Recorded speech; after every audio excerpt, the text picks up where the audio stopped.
seorang gadis lulusan SMK asal Medan meninggal di Kamboja.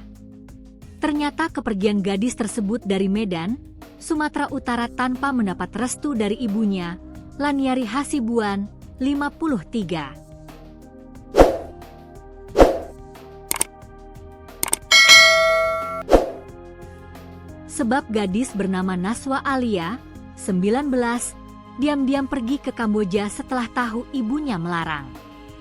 Nazwa berbohong pamit kepada ibunya mau interview kerja, ternyata malah nekat pergi ke Kamboja. Padahal ibu melarang anaknya ke Kamboja karena khawatir terkait dengan keamanan saat berada di negara tersebut. Namun larangan ibu tidak membuat tekad anaknya kendur karena Naswa diam-diam pergi ke Kamboja. Sang ibu baru mengetahui anaknya di luar negeri setelah Naswa sudah berada di Bangkok, Thailand. Kabar mengejutkan datang di awal Agustus 2025, di mana sang ibu, Laniari, menerima kabar putrinya sedang sakit dan dirawat intensif di State Hospital, Provinsi Siem Reap, Kamboja. Pada 12 Agustus, keluarga mendapatkan kabar Naswa meninggal dunia.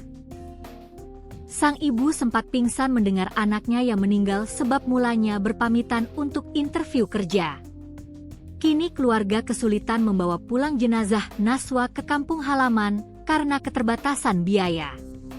Dikutip dari tribunjatim.com, biaya pemulangan jenazah Naswa mencapai $8.500 Amerika atau sekitar 138 juta rupiah.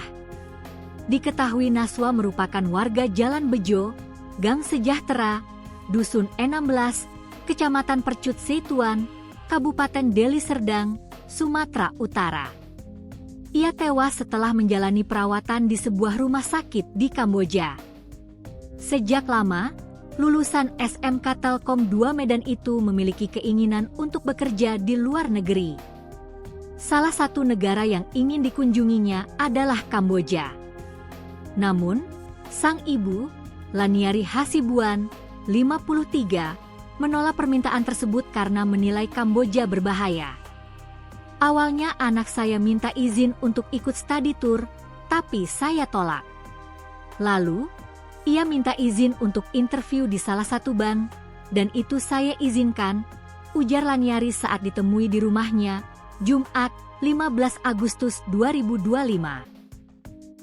Dikutip dari Tribun Medan, Laniari sempat ingin mendampingi Naswa mengikuti interview di salah satu kantor cabang bank di Medan.